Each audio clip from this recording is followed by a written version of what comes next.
నేను ఒకటే ఆలోచించాను, కష్టాల్లో ఉండే రైతులను ఆదుకోవాలి, పేదవాళ్ళకు అండగా ఉండాలి, అందరితో సమానంగా మీ జీవన ప్రమాణాలు పెరగాలని ఆలోచించాను. అందుకే ఆ రోజు నేను ఫౌండేషన్ వేసిన తర్వాత ఖర్చు కూడా పెట్టి అడ్మినిస్ట్రేటివ్ శాంక్షన్ చేసి మొట్టమొదటిసారిగా పనులు ప్రారంభించిన పార్టీ తెలుగుదేశం పార్టీ. అవునంటే గట్టిగా చప్పట్లు కూడా చెప్పండి అవునని. 2014-19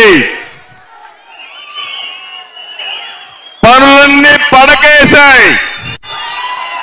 మళ్ళీ ముఖ్యమంత్రి అవుతానే నేనే నేరుగా ప్రాజెక్టులకు వచ్చి పనులు పరిగెత్తించిన పార్టీ తెలుగుదేశం పార్టీ.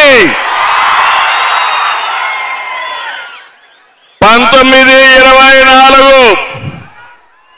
చీకటి రోజులు ఏం తమ్ముళ్ళు పనులైనాయా అని మిమ్మల్ని అడుగుతున్నా.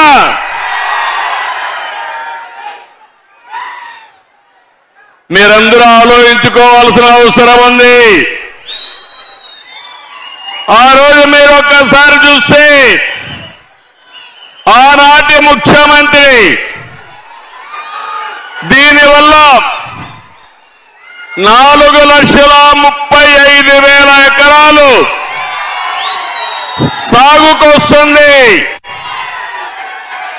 గిద్దలూరు, మార్కాపూరు, అదే మరిగా ఎర్రగొండపాలెం, కనిగిరి, ఈ 4 నియోజకవర్గాలు కాకుండా పక్క నుండి ఉదయగిరి, కడపలో ఉండే బద్వేలు కూడా నీళ్లు పోయే పరిస్థితి వస్తుంది. అలాంటి ప్రాజెక్టు నేను గాని ముఖ్యమంత్రిగా ఉండుంటే 21లో మీకు నీళ్లు ఇచ్చేవాడిని.